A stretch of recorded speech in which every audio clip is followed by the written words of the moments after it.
long as we have faith in our cause I'm Mike. and unconquerable willpower, I'm Dave. salvation will not be denied us. And this is Between the Lines. In this present crisis, government is not the solution to our problem. Government is the problem. Ask not what your country can do for you. Ask what you can do for your country. And we're back. I can't talk in this thing. Yeah. I mean, this is a little better, but I might inadvertently pass out halfway through our podcast.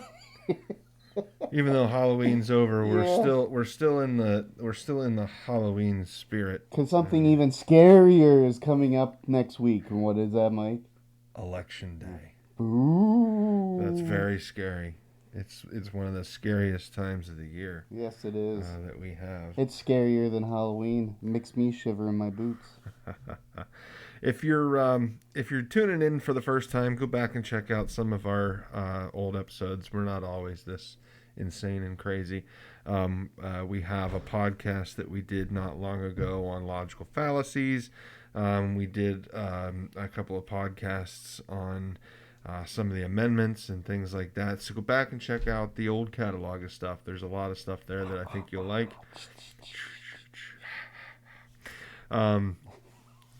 Also, we do some reaction videos every now and again on YouTube. So if you're watching on the tubes, go check out some of our reaction videos. Also, if you're watching on the YouTubes, go ahead down below there. The like and subscribe if you don't mind. Just takes a second. All it is a button click. It helps out the channel a lot. Comment down below. Let us know what you think of our hijinks and ridiculousness. And we'll be happy to keep it up here on the channel. I had a spa day. I see. Like the I shimmer in my skin. You look. You're white. The whiteness of your smile is insanely bright. The collagen, though. I mean, it's like. You can tell. You can tell a little Botoxy. Yeah. It's Your face isn't moving too much. I should be a politician. I can smile all the time for no reason. For no reason at all. Some people have resting bitch face. I have a resting politician face. RPF. Anyway, go back and check out some of our older stuff. Today, we're going to be kind of delving into election stuff. We don't really want to.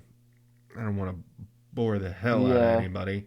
But there are a couple of points that we want to make, and so on and so forth. We're not going to browbeat anybody with election stuff, but. So it's coming up. It's on Tuesday. And how many seats are actually up for... I think when we looked it up, let me bring up the page here. Can you hear me okay in this thing? Yeah, I can hear you just fine. I can't tell. Can you hear me all right? Yeah, you're fine. You got breathing holes. Yeah, I do. Oh boy. I can't see it. All right. We're going to have to... We're done. We're done with the mask. We're done. I need my glasses. I can't. I'm a nerd. I can't see without my glasses. All right. Let me just pull this over here for now, and we'll look at that stuff. Seats open. So, long story short, there's a lot of seats up for election, and we'll give you an idea here. 34. 34, is that senatorial? Yep, are up for a regular election in the Senate and in the House.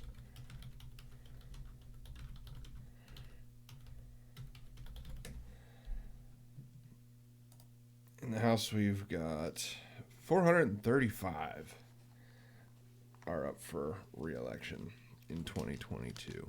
I can't breathe.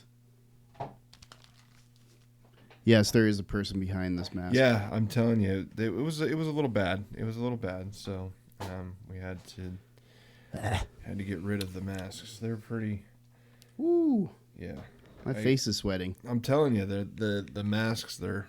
I feel like Richard Simmons' thighs right now. Oh, that's pretty bad. That's pretty bad.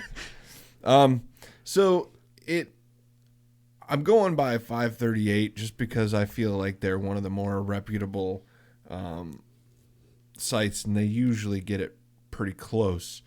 And I do want to preface, just like anything else, take polls with a grain of salt, as we do. Yeah. We don't rely too heavily on polls. They're just unreliable. It's too small of a sample size in most cases, and I just don't trust polls. But I'll read them just to kind of see where predictions lie and things like that. So it looks like, at least according to 538 here, that that the Republicans are slightly favored to win the Senate 55 to 45. Those of you that are not incredibly involved in politics, right now the Senate is split even 50-50, which I believe is the first time that's ever happened. Is or it? maybe it's the second time. However the chips fall, it's very rare. It's very, very rare for the Senate to be split the way it is. Usually there's at least a slim majority. I think at one point the biggest majority was like 10 or 12 seats. Gotcha. Usually usually the Senate is pretty even. I mean, ideally, in a perfect, anecdotally speaking, world, It would be. you would have a complete 50-50 Yeah. balance of the opposing views on. Yeah, and on everybody both. thinks that that right now the way that Congress is comprised is a bad thing, but it's actually kind of representative of the way I think, because more people are voting, Yeah. you're getting a better representation of representation. Yeah. For lack of a better term, because you are seeing the split. It's 50-50 split. That means that it's literally half and half, which Yeah. is, in my opinion, that's how the country is split right now. We're split literally right down the middle Yeah. on a lot of issues. And the House is a little bit closer, but still they only have like a 2-seat edge in the House. Yeah. So even that is pretty close to 50-50. And I would say that in the past, politics have leaned left. But I think the pendulum is starting to swing back in the other direction, where people are starting to lean right, not because they've changed their opinions, but the left has gone further left. Yeah, well, I think a lot of it. I mean, first off, anybody watching this, I mean, your vote absolutely 110% counts. You need to make an effort to get out there, whether it's by mail-in ballot or whether it's in person. You know, I would say I would prefer that people make an effort to get out in person and vote, Yeah. because I feel Yeah. like, you know, of all the things that we put an effort into, you know, the things that we value, I think that showing up in person gives a very distinct impression that people care about the outcomes. And you should care about the outcomes. Absolutely. Because we've seen over the last 2.5-3 years that those outcomes directly impact your day to day. You Yeah. know, and I think that's the big. If I were to like sum everything up, now there's a lot of issues across the spectrum that come into play during these elections. You know, whether it's a gubernatorial race, whether it's a senatorial race, whether it's House of Rep, you know, whatever the race is going on, there's a lot of issues that kind of get spattered along. But I think underpinning this entire midterm election, and even going into 2024, is people need to ask themselves, what does freedom mean to me in the aspect of being a citizen of the United States, both locally, statewide, and federally. And I think that should be the determining factor as to who you vote for. Absolutely. Yeah. I don't know. That's my 2 cents. You Well, know? the one problem that I have with all around mail-in voting is One, it's less secure. It's been proven. yeah. It's been proven time and time again. It's less secure than voting in person. But beyond all that, I feel like if you can make the effort to get out of bed and go to Dunkin' Donuts to get a coffee, exactly. then you should be able to make an effort to go down to if your coffee's polling that place. important to you, Yeah, you know. exactly. That's what I'm saying. Like, people will get out of bed and go and do the most menial, trivial, mundane things. But when it comes to voting, if people really care about the democracy, as they put it, even though we're not a democracy, but I don't want to get into that debate. Even though, like, if you can make the effort to go to Dunkin' or Starbucks, then why can't you stop by the polling place on the way home? It's just the mail-in thing to me is lazy unless you have a legitimate reason. You're sick. You're in the military. You have a family member that's sick. You are going to be on vacation during there's plenty of legitimate reasons that I'm okay, but just because you don't want to get your ass out of bed and put some fucking Spanx on and get to the polling place and cast your vote, that's bullshit to me. Yeah. And I think the thing to remember too about Americans in general across the entire spectrum of demographics that are represented in our citizen population is that historically and statistically, Americans just don't like staying indoors. And I think and I say that in a grander way, because if you look at some of the more Far Eastern cultures, like in Japan or in Korea, or once the pandemic hit, everybody was immediately into a lockdown mentality, and they were okay with that. Yep.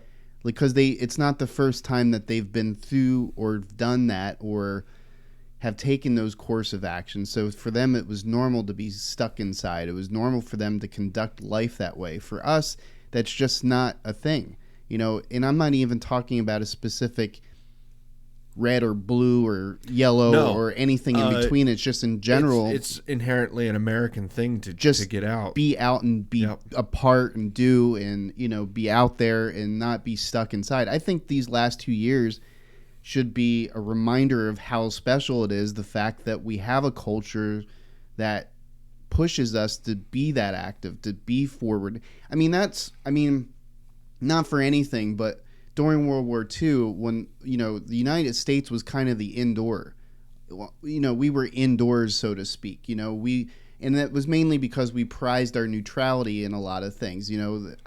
I don't like Roosevelt in a lot of things he did, but the one thing that he expressed is the willingness for the United States to stay neutral in a lot of stuff.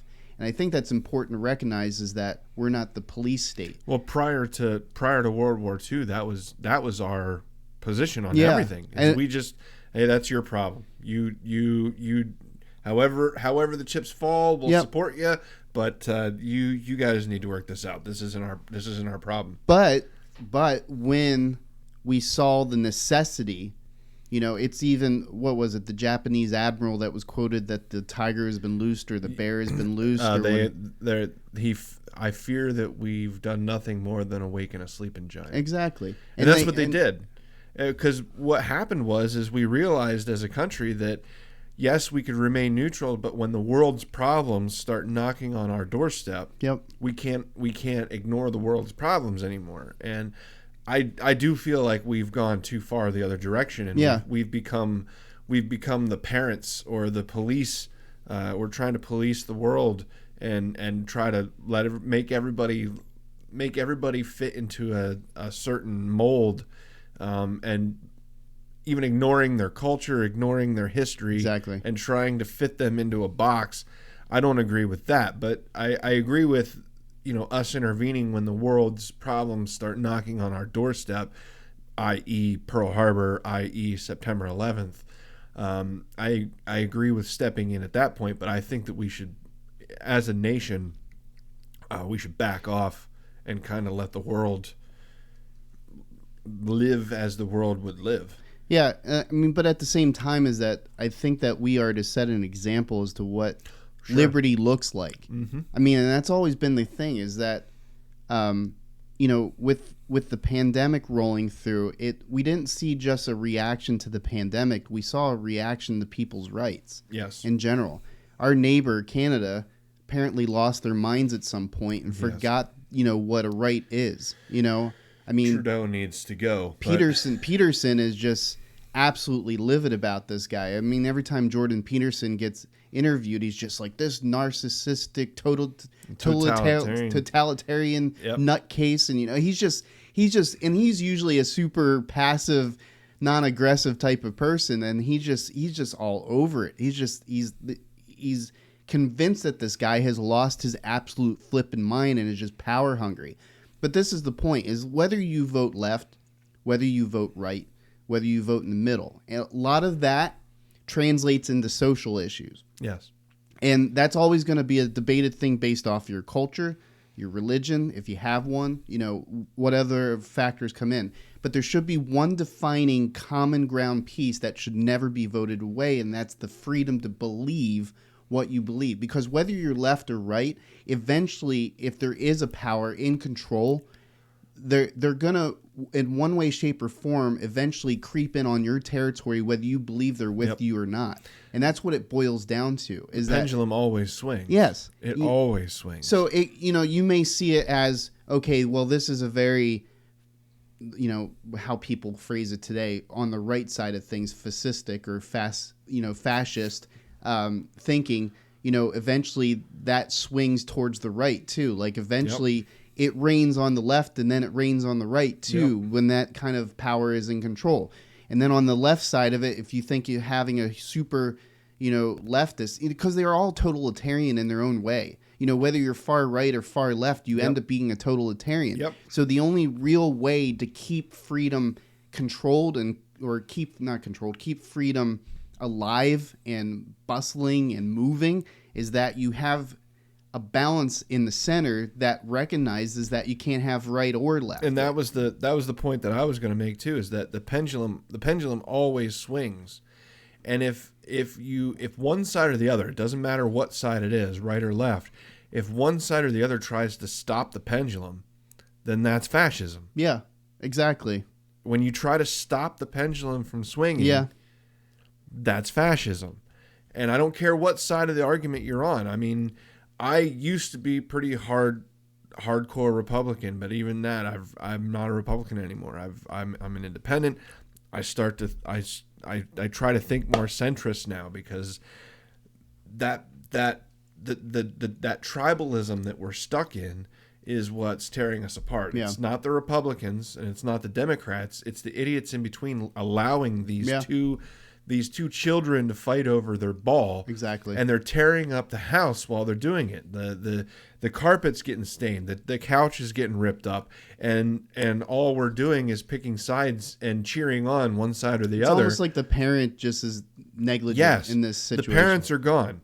And the parents used to be the people in the middle. Yep. The people in the middle used to say, all right, you need to sit down and take a time out, because what your crazy censorship and your crazy anti-pornography and anti-music bullshit is getting old, so you need to sit down and shut up. And that was the old right. And now the left is doing the censorship, and you need to sit down, because you're getting, and we don't have that parent anymore, because what has happened is both sides, both extremes, have shouted down the center so much that people in the center are afraid to speak. Yeah. And that's the problem. We need to stop that. Yeah. Because the moderate opinion is usually the best. Yeah. And that's where we need to get back to. Well, we have too many reactionaries. Exactly. That's what's happened that's the key piece, is that it's become too emotional. Exactly. And it's not to say that you can't be emotional. We're not saying that you need to be stoic about everything, but at the same time, there is a certain level of balance that happens between emotion and stoicism. There's a happy medium between those two that exists. It's like you don't go off the rails on either side of the aisle, basically. But there's got to be a balance in everything that we do, how we approach things, how we feel about things, how we think about things. There's got to be a balance in all of that. But at the bottom of that, there should be a way that we react to those imbalances when it happens outside of our...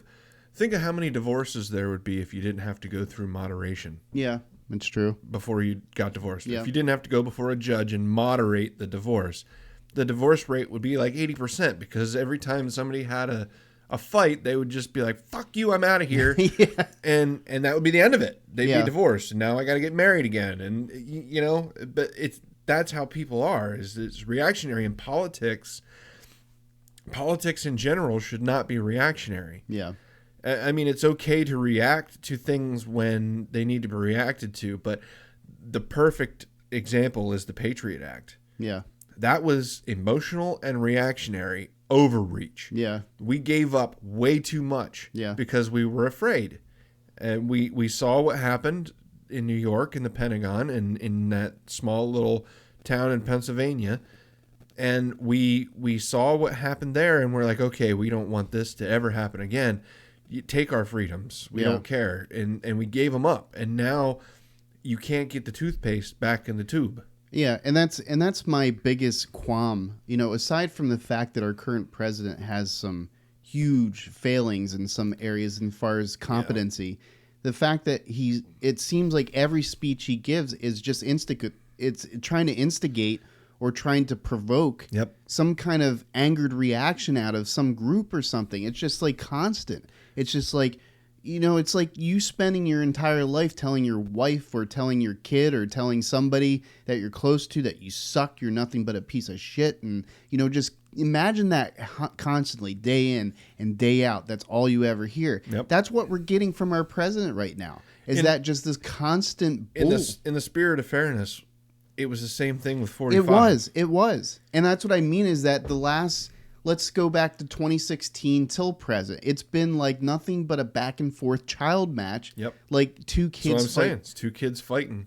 and their parents it's like refuse to step in. Nobody has stepped in. Hopefully, you know, my thing is that, you know, there's been too much cheering on the current administration. My hope is not so much a flip in the tide as far as, like, you know, gubernatorial and Congress and all this kind of stuff. I'm not hoping for a flip simply for the fact of social issues and whatnot, but simply for the fact that hopefully there's a balance where there are people that come into play that are a little bit more level-headed, hopefully, are a little bit more level-headed and will become the louder parent voice or parental voice in this. Not that I don't want to try and endorse any candidate over another in this episode, even though I'm sure everybody that watches this knows who we prefer, so on and so forth. But I'm not, in the Pennsylvania race specifically, I'm not a huge fan of Oz.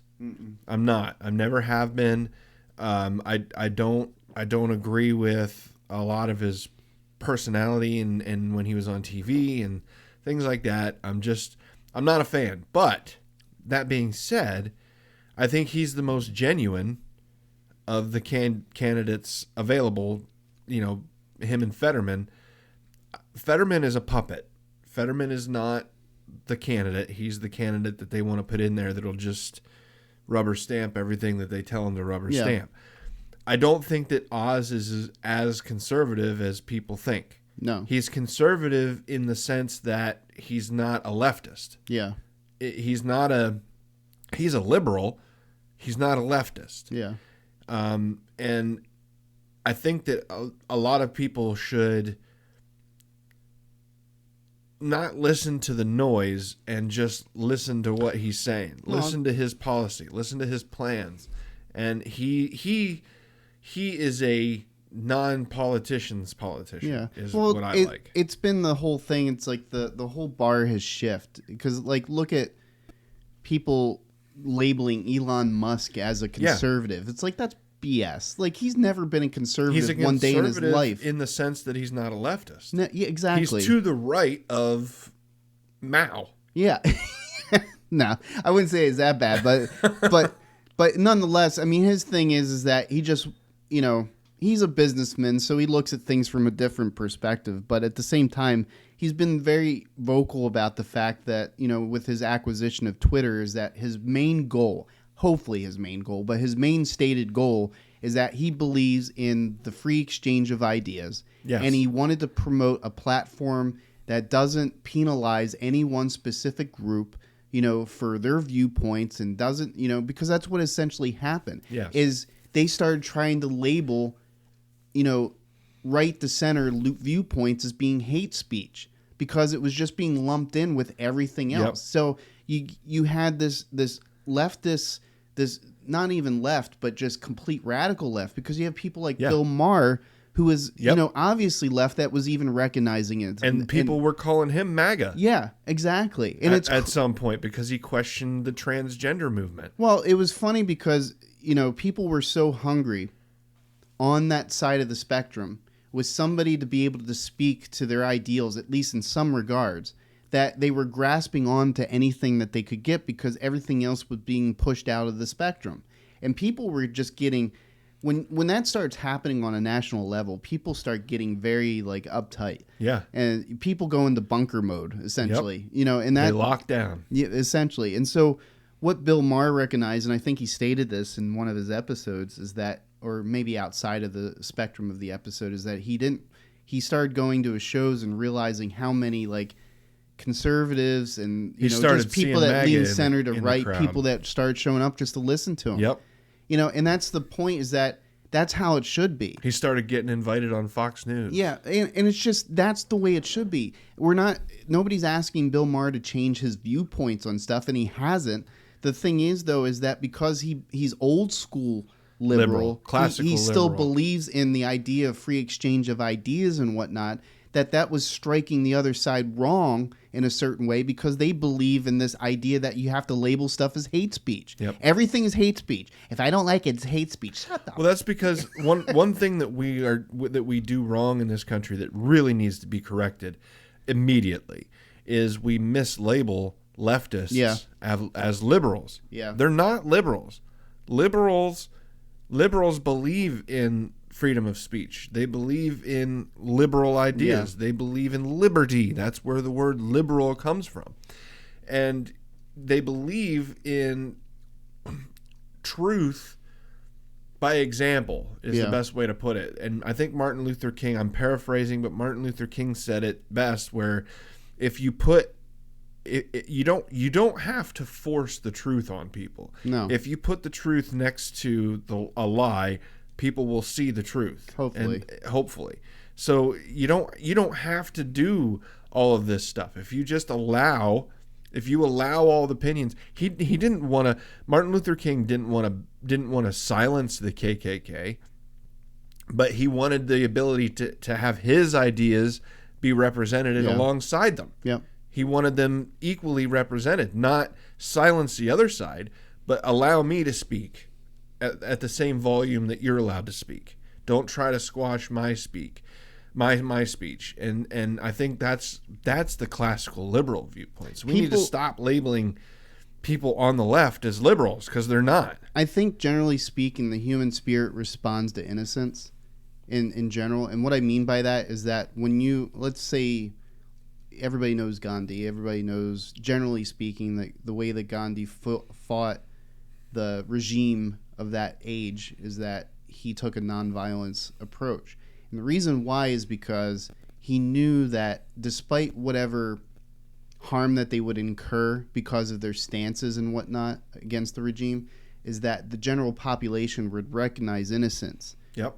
Because innocence doesn't react negatively to something. In other words, the old adage of turn the other cheek type of mentality that's been kind of favored in Christian views. Mm-hmm. That idea becomes, it's not even, in that regards, it wasn't even so much a Christian view, but just a general idea is that at the core of it is that if you're right, if you're, and not morally even that, right, not even that you're right, but that what you're standing for is right, then your ability to stand on the principle itself and not have to take out your aggression towards somebody, because usually when somebody takes out aggression towards somebody, it usually means that you've been offended in some way, or you've been hurt in some way, or whatever the case be, somebody that's right really understands that what they believe is right. What, it stands on its own 2 feet, basically, that type of truth.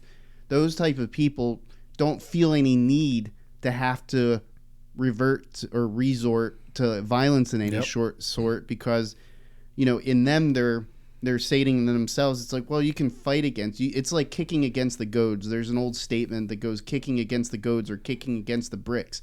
What's the point? You can sit there and kick against a brick building all day long, and it's not going to do anything to the brick building. So why do I care? You can sit there and kick all day. So if the people, the election next week, the election in 2 years, the election however many years down the road, we need to keep in mind is that at the core of everything that allows us to coexist with each other is the ability to respect each other's liberty. That's right. And when we go to vote for somebody, we should vote with the understanding that liberty stands on its own 2 feet. Liberty is a principle, is a rule that needs nobody's voice. It just stands on its own. So if we understand that, then we shouldn't be so reactionary to everything that people throw at us about stuff. So, and I think that's the thing, is that what the right and what the left has been doing coming up to these points, these big voting points, is that they're trying to instigate in some regards. You've got who's the minority whip speaker? McCarthy. Kevin McCarthy. Yeah, he's one of them. He constantly, every time he gets a chance to speak, he's like, "We're gonna get you back."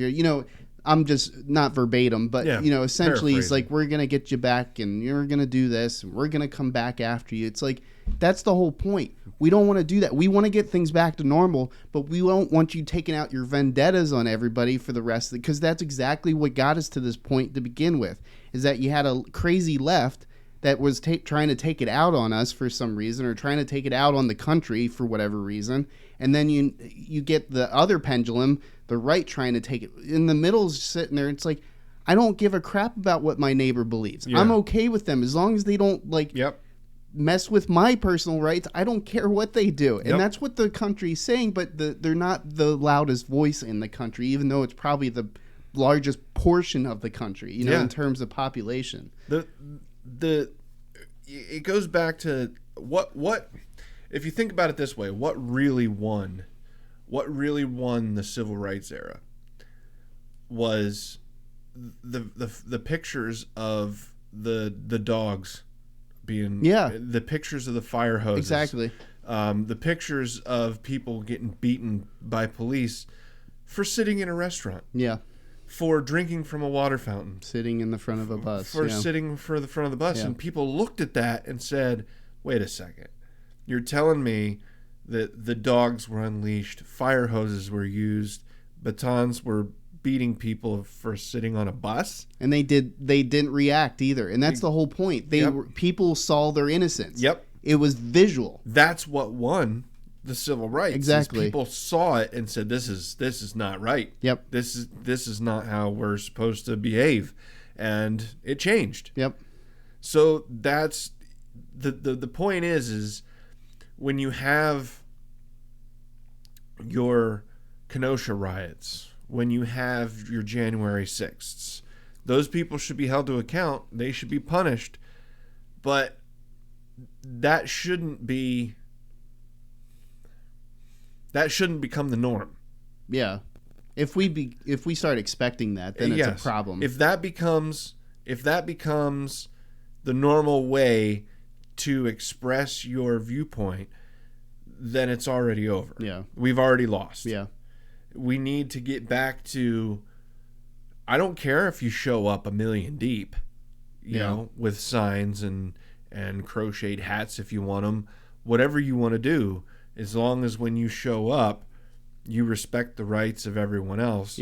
And you conduct yourself in a manner that you would want others. It goes back to do unto others. Conduct yourself in a manner that you would want others to conduct themselves.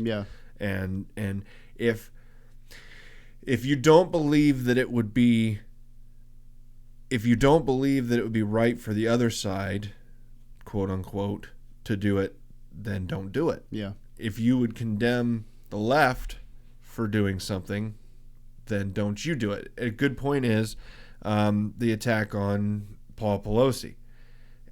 Immediately after the attack on Paul Pelosi, people were trying to start a GoFundMe to bail him out of prison. Yeah. No. Yeah. Let his ass sit. That's not how we behave.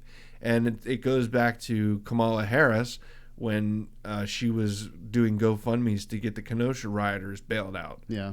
No. No. Let those fuckers sit. Yeah. And that's the way that it should be on both sides. Yeah. And we need to get back to that place. And I think this election, I believe there are candidates really on both sides, I'll say. I've seen some Democrats that are pumping the brakes and don't want to be lumped in with Joe Biden and his agenda, and don't want to be lumped in with the progressives. Yeah. So, I mean, there's candidates on both sides that are pumping the brakes and saying, wait a second. Like Tulsi Gabbard. She's not even in politics anymore, but she might as well be, because she's a talking head, yeah. so to speak, but she renounced her Democratic affiliation the other day. She hasn't sided with Republicans. She's more, I would say she's probably just going to be independent, which is, I think independent is where everybody should be. Everybody should be an independent. Well, it's like that guy that was running for mayor, Lang was his last name? I'm unfamiliar. Is it Stephen Lang? I'm unfamiliar.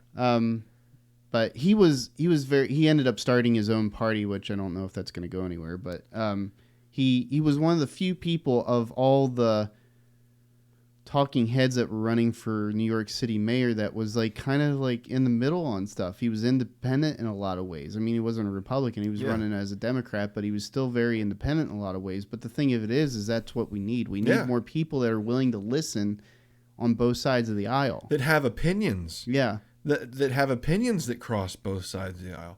I want somebody that's pro-life and pro-gun. Yeah. Or pro-choice and pro-gun. Yeah. That's what I want. I want somebody that's pro-choice and pro-gun. I want somebody that's anti-gun but pro-life. Yeah. You know what I'm saying? Yeah. I want people that have such a mixture of flavors that you don't know what party they belong to. And it's not even that so much. It's just the fact that it's like you don't get politicians that are willing to just stand up and say, "Okay, I'm willing to listen." It's never or that. Compromise. It's like we have to have a brand for everything anymore. It's like everything has to have a brand. And I think that's the worst thing that we've ever done to ourselves in politics and just in general. If you think about it, it's like, growing up, we used to make fun of each other for not having name brand shoes. Yeah. But, the older we get, the more we realize that Nike probably has their shoes made in the same factory where the no-name shoes are made. Yep. So what does it matter? Made by the same 8-year-olds in China. Exactly. The same Uyghur kids. Well, it's like, and it's like Apple. Apple got all that flack because they're selling $2,000 iPads and MacBooks and all this kind of stuff to people in the U.S. where they're paying cents on the dollar to people in China to make these things. Yep. It's like, Well, the Apple cords are a good example. Exactly. The Apple cords, they're literally made in the same factory. They're the same cords that you buy you can go to a gas station and buy the same cord. Exactly. It just doesn't have the Apple stamped on it. Exactly. And that's the thing is that, and what I mean by it is that we've gotten so attached to brands. Branding. Yeah. And the brand says, I blame Yellowstone. Because they brand their horses and their cows, and that's where it all started. I blame it's all Kevin Costner's fault. It's all Kevin Costner's fault. Yep. I blame Tim McGraw. I blame Waterworld. That's there you go. If you want to blame a TV show that was or horrible. a movie. That was horrible. But in all seriousness, no, I get what you're saying though. We've corporatized this place, and going back a little bit further, I think Citizens United should be reevaluated. Yeah. Because I don't believe that a corporation is a person, and I don't believe that they should have the same rights that a normal person would have. I mean, they should have their rights, but I don't believe that they should Because the next step is corporations will get a vote. yeah, well, the thing of it is too is that whenever you're talking corporation versus individual, that's the whole point of the country is that individual rights should always trump Yes. corporation rights. And I think that's what we've neglected. I'm done.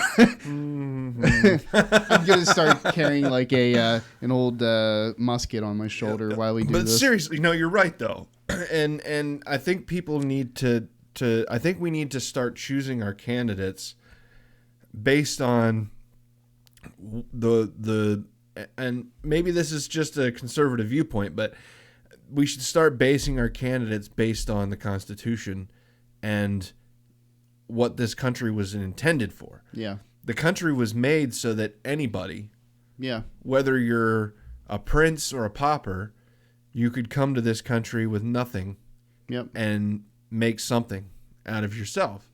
And that's a beautiful thing. And if we lose that, then both sides lose, because the diversity that everybody wants will no longer exist, because you can't have a dictatorship or totalitarianism without eliminating an entire side of the debate. yeah. Well, I was gonna bring up the fact is, think about just after World War II was over. Think about all those from Germany that immigrated. Mm-hmm. Whether before or during the war, there were a lot of innocents that migrated. Yeah. But there were also a lot of non-innocents that migrated. Oh, sure. There were a lot of, officers and South America. That migrated over this way, and that was always like, that was the makeup of some of the movies and shows that we watched growing up, is about this Nazi living in the neighborhood or whatever the case be. There was always a Nazi. But the Burbs, remember the Burbs with Tom Hanks and the Nazis? Yeah, oh yeah. Were they Nazis? They were from Austria. Yeah, they were something along those, but they were portrayed as crazy weirdos. Yeah, that would but to your point is that even though they immigrated to the United States, the understanding is that you can have your viewpoints. It's just that certain types of viewpoints are not going to get you very far in this country, because eventually you'll come into conflict with this idea that individual liberty is more important than your viewpoints. In other words, individual liberty will always trump. So if your viewpoints in some way, shape, or form start to exclude somebody else's individual viewpoints, then there's a conflict. And then the law kind of steps in at that point. But that's the whole idea, is that, not to belabor this, but when people vote, stop voting simply on the premise of what a person's social viewpoints are, but vote based off of what they view your rights, the context in which they view your rights. I think that should be the question that they ask. It's like, okay, I understand you're a Republican. Okay, I understand you're a Democrat. Okay, I understand you're a stated libertarian, or whatever the case be. But what do you think about my views on, and do you believe I have a right to exercise that? Yeah. It just it's like, and of course, if they're put on the spot on a public forum, they'll be like, yeah. Well, I think that should be how debates should go. We need to stop with these softball underhand pitches. Yeah. And like for Dr. Oz, let's say at the Fetterman-Oz debate, I think that was actually a good debate. I'll be honest. As far as the moderation of that debate, I think they put both candidates' feet to the fire pretty equally. Yeah. They held Fetterman to account on his history in fracking and so on and so forth. But I think that's what needs to be done more in these debates is, let's say for Oz, they could say, Dr. Oz, in the past you've made statements that you don't support abortion, and you would put no restrictions, or you would put restrictions on abortion. What would you do to protect my right to choose as a woman in Pennsylvania? Yeah. And then he would be on the spot to answer that. And to John Fetterman, you could say, okay, Mr. Fetterman, I'm a card-carrying NRA member, and I believe in the Second Amendment, an unlimited Second Amendment. what would you say you would do to protect my right to defend myself in my home against any invasion or whatever? Well, he believes in chasing people down the street. It's with true. Maybe that's a bad shotguns, example, but it would be a lot easier to get to the point if you could hold some of these politicians to account on these type of hot button issues and get their opinion out on right out on its face. The problem is trying to engage these candidates in such a way that gets them off script. Yes. Because that's the problem, is that they're too scripted. Yep. You know, as soon as somebody announces that they're running, immediately Well, you have Katie, all... first I'd like to thank you for asking this Exactly. question. This is Yeah. a great question, and it goes to the very core of my campaign and what we're doing here in my campaign and what it means to be an American. And by the time their 60 seconds is up, they haven't even answered the fucking question. It's so true. It's so refreshing when you get just plain, you know, non-filtered answers from somebody, and I think that's where people are getting sick of it. Yep. Is That's that, why Reagan was popular. Yeah, because he wrote his own stuff most of the time too, if my understanding is correct. But and that's why everybody, obviously not everybody, but that's why Trump was so popular, was because he just didn't have a filter. Yeah. You could tell his shit wasn't scripted. He was a bit of an asshole. Oh, and sure. Sometimes Still is. And sometimes he stepped over the line. But He at the did. same time, at least you knew what you were getting. But that was what made him popular and refreshing. Yeah. To most of us that liked him was it wasn't his. Well, most of it was his policies. I liked him. You know, the moving the. Embassy to Jerusalem and little things like that I really liked. What I didn't like is the constant little Marco and whatever nicknames he would come up for people, Sleepy Joe Biden, and I mean that's clever, but it's looking low hanging fruit. Going even further back and looking at like the 2016 debates between the Republicans themselves, is that up on stage, except for like Rand Paul, you know, there are very few of them that had the balls to say anything. Yeah. You know, and that's what it came down to, is that he had the balls to say some stuff. Because he didn't care. Yeah. If he lost, he lost. Yeah, it was, and that's how it should be. It should be that, you know, I'm going to put it in this perspective, some of these people that run for presidency is like somebody applying for a job that they need desperately. Yeah. You know what I mean? Yep. It's like, and that shouldn't be the case. You running for a political office should not be looked at as a career choice. I get that it's going to be. Yep. I get that the very dynamics of being elected into an office with that much responsibility becomes a career choice because that's all you're going to do for the next. Joe Biden's been in office in some way, shape, or form for 70 fucking years. It's ridiculous. Yeah. Yeah. That's an entire lifetime. What was it? Now it's 51 years officially. Like 47 years he was in some form of office up until when he ran for president, and then now it's like officially going on almost 50 years. That shouldn't be the case. There should be not a single person, Republican, Democrat, or Libertarian, that should ever be able to state that they've been in office that long. It just should not be allowed. No. I think that, you know, we've said it on this podcast ad nauseum tons of times, is that if they ever wanted to do if the states wanted to Convention of States and rewrite some of the amendments, then one of the primary things I think that they should focus on, and I think if I'm not mistaken that's one of the key points that has been brought up with the potential of that happening, is term limits. So if that should ever come to fruition, I think that's a game changer. I think not only should we do term limits, but there should be a maximum age for the Senate, the House. If you're going to put a minimum age, there should be a maximum age. Once you hit 70, you shouldn't be qualified for office any longer. At the same time, I think though, I yes and no. I mean, I think we should lower the age required. I don't know. It's always been 35 for president, but where, you know, in terms of local politics, in terms of state politics and that kind of stuff, there's not as much of a restriction. There's no age restrictions for like mayor of Muncie. Yeah, and then there's that one town, I can't remember where it is, where like an 8-year-old got elected mayor. Do you remember Parks and Rec? We can't think of his name. The one guy who's like an auditor of Pawnee.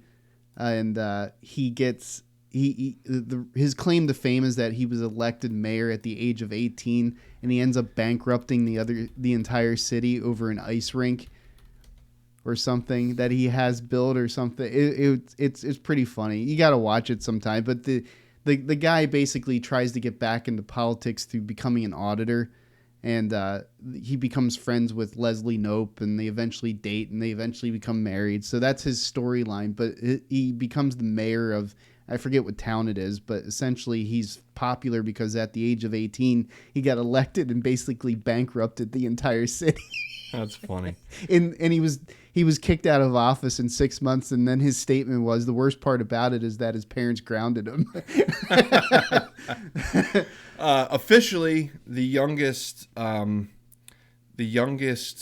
person ever elected to a house was Jacob Bachmeier, was 18, and elected to the Montana House of Representatives in 2016. So, I mean, my thing would be, I have no problem with an age limit with regards to a high house like president or senate or that kind of thing, because I'm not going to say there's no responsibility in the lower positions, but you're talking about sweeping reform. Your vote causes sweeping reform, whereas your vote on a local level doesn't necessarily cause sweeping reform. The mayor of Shunk, Pennsylvania, is not going to have as much influence on everybody in the country. At the same time, one of the things that's been talked about with regards, let's take driver's licenses, and there's a certain age where people become less trustworthy behind the wheel of a vehicle. Yep.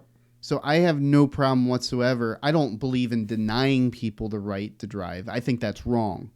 However, if you can't prove that you're competent, I think that they should maybe do every 2 years, maybe every year you have to have a physical. I don't know, but there's something there to at least corroborate for the rest of the driving population that there's not some nutball that's going to drive through the front of a CVS. We've all seen those drivers. Yeah. We've all seen them. Like the ones that drive through CVS. Yes. Instead of the drive-through, they drive through the front door. Yeah.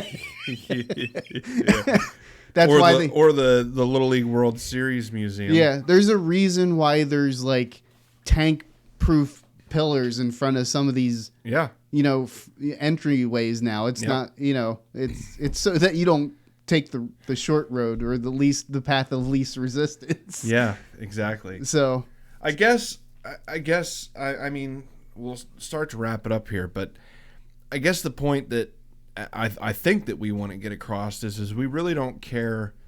I mean, we care. I care who you vote for. Obviously, I have my opinion as to who's better, but we really just want people to vote. Yeah. And we want people to vote with their hearts and not with their registration card, if you know what I mean. There's been times in the past where there's a quote by Jeff Daniels when he was doing the newsroom. There's a clip on YouTube called "The Most Honest 11 Minutes in Television History," and it's where he goes off about how the U.S. is no longer the greatest country in the world. And in one of the things that he said was we used to create laws for moral reasons. We used to strike down laws for moral reasons. Can you bring that up? Yeah, absolutely. Will we get dinged for bringing that? We probably will get dinged. We get dinged for. Oh, we forgot about. Oh yeah. So, just as a side note, for those of you in Illinois, a part of Henderson County, there's apparently this guy that got interviewed as a supporter for this election, and he's getting some popularity. Susanna Mendoza. Ladies and gentlemen, Dick Bigger. This tiny lady got rid. This tiny lady got rid of Illinois' huge unpaid backlog.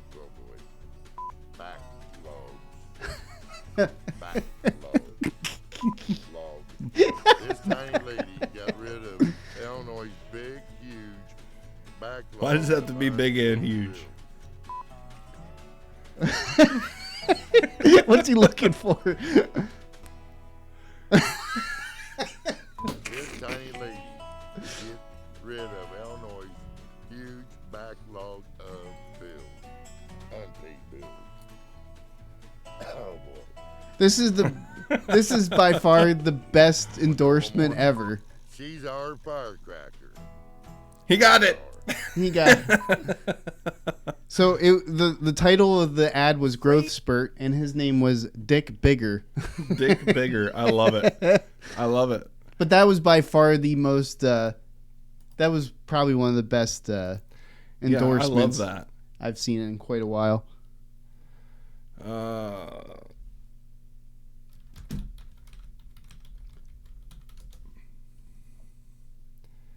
I'm not going to be able to find it. Just type in Fast enough. newsroom.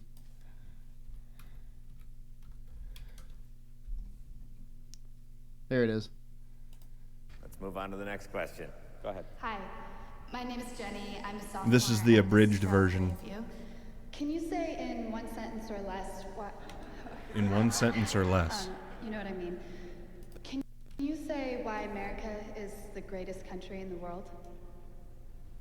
Diversity and opportunity. Lewis? Freedom and freedom. So let's keep it that way. Will? The New York Jets. No. I'm going to hold you to an answer on that. What makes America the greatest country in the world? Well, Lewis and Sharon said it. Diversity and opportunity and freedom and freedom.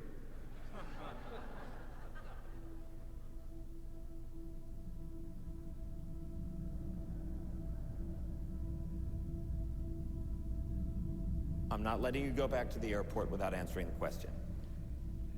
This scene clinched it for me when I started Yep. watching this series. It was just phenomenal.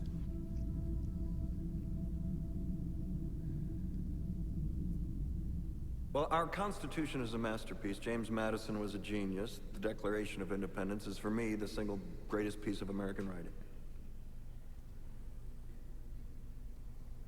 You don't look satisfied. One's a set of laws and the other's a declaration of war. I want a human moment from you. Excuse me. What about the people? Why is America Not the greatest country in the world, Professor. That's my answer. You're saying... Yes. Let's talk about... Fine. Sharon, the NEA is a loser. Yeah, it accounts for a penny out of our paycheck, but he gets to hit you with it anytime he wants. It doesn't cost money. It costs votes. It costs airtime and column inches. You know why people don't like liberals? Because they lose. If liberals are so fucking smart, how come they lose so goddamn always? Hey, and with a straight face, you're gonna tell students that America is so star-spangled awesome that we're the only ones in the world who have freedom? Canada has freedom. Japan has used to. freedom. The UK, France, This is Italy, dated. Germany, Spain, Australia, Belgium has freedom. So 207 sovereign states in the world, like 180 of them have freedom. All right. And yeah, you, sorority girl, just in case you accidentally wander into a voting booth Oh, one my day, Lord. there's some things you should know. And one of them is, there is absolutely no evidence to support the statement that we're the greatest country in the world. We're 7th in literacy, 27th in math, 22nd in And the phone's science, coming. 49th in life expectancy, 178th in infant mortality, 3rd in median household income, number 4 in labor force, and number 4 in exports. We lead the world in only 3 categories: number of incarcerated citizens per capita, number of adults who believe angels are real, and defense spending, where we spend more than the next 26 countries combined, 25 of whom are animals. Now, none of man, this is the excuse fault me. of a Preach it, Jeff. 20-year-old college student, but you nonetheless are, without a doubt, a member of the worst generation Period. ever. Period. When you ask what makes us the greatest country in the world, I don't know what the fuck you're talking about. Yosemite? Boo. Yosemite is pretty awesome. Just saying. I love how he drops everybody Yep. and then Sure used to be. We stood up for what was right. This is the part. We fought for moral reasons. We passed laws, struck down laws for moral reasons. We waged wars on poverty, not poor people. We sacrificed. We cared about Cue our the neighbors. We sympathetic put our money music. where our mouths were, and we never beat our chests. I was hoping We for built Sarah great McLachlan. big things, I made will ungodly remember technological you. advances, explored the universe, cured disease, and we cultivated the world's greatest artists and the world's greatest economy. Oh, that's gone, Jeff. We reached for the stars, acted like men, We aspired to intelligence. We didn't belittle it. We How didn't make us feel genderist. inferior. Can't act like We didn't men. identify ourselves by who we voted for in the last election, and we didn't. Zing. Zing, bingo, right there. Pause, pause, pause. Let me just bring that back. Bring that back. What did he say? We didn't scare so easy. Before that. Scare so easy. We didn't identify ourselves by who we voted for in the last election. Inferior. We didn't identify ourselves by who we voted for in the last election. Did you hear that? We didn't identify ourselves by who we voted for in the last election, and we didn't scare so easy. We didn't scare so easy. He just, in a TV show, he encapsulated the last 3 or 4 years. Absolutely. Like Actually, great probably men, more men than who were that, but- revered. First step in solving any problem is recognizing there is one. America is not the greatest country in the world anymore.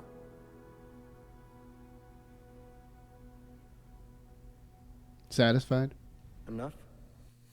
So, I do pose the question, if America is no longer the greatest country in the world anymore, then who is? Yeah. Yeah. But I mean, I know it was a TV show, Yeah. but the thing of it is, it was a TV show that in that moment struck at the core of a lot of thoughts that people have. And I think that's what grabbed what propelled that show. I mean, it's really, I mean, that's the thing is like people are like, well, you know, I'm of this because I voted for this, and you know, the reason why people voted the way they have in the last couple of years is because we got scared of something. You know, fear should never influence your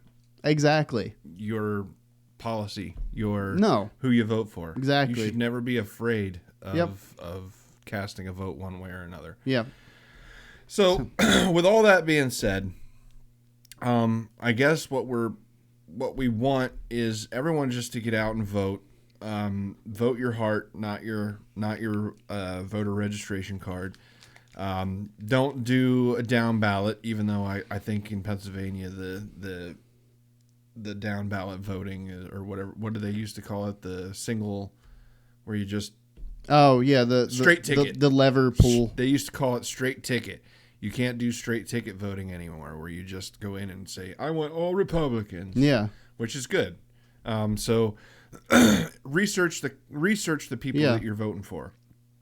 Realize find out what they stand for. Do they align with your politics? Do they align with your beliefs, your moral beliefs? Are they going to enact laws that are contradictory to you as a person? Yeah.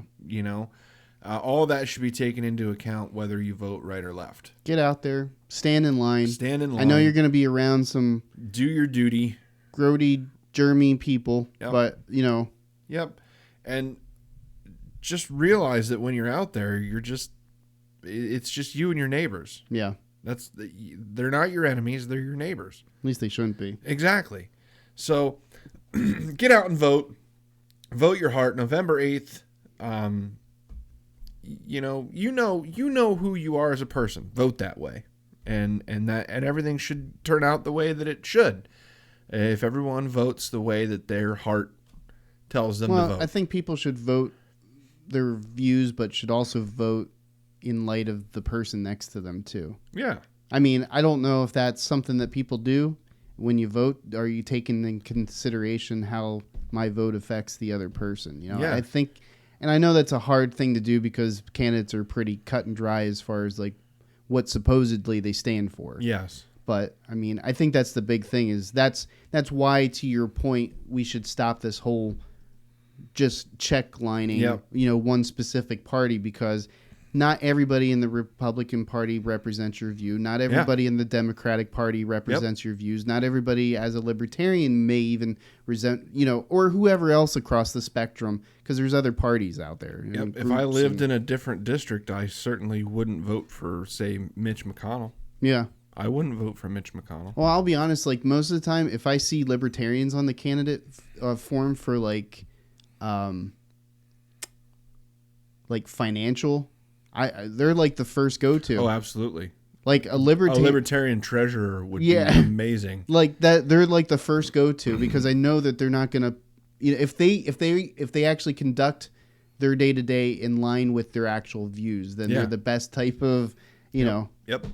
So get out and vote. Vote the way that you feel, not the way you're told to vote, not the way the TV tells you to vote, not the way that Oprah tells you to vote, not the way that Fox News tells you to vote, not the way that Alex Jones tells you to vote, not the way that the spirit of John F. Kennedy's cousin's dead corpse tells you to vote. Just vote the way that you want to vote, and that's all there is to it. And let's purge. Yeah, that's what I'm saying. Let's purge some of these purge fakes, the Senate. whether they're fake Democrats or fake Republicans. Let's get some real politicians in office. We're coming for you. That's right. Let's purge. We're gonna vote you out. That's right. Vote them out. All of them. Vote them out. Until next time, take care of yourselves and each other. See ya. Bye.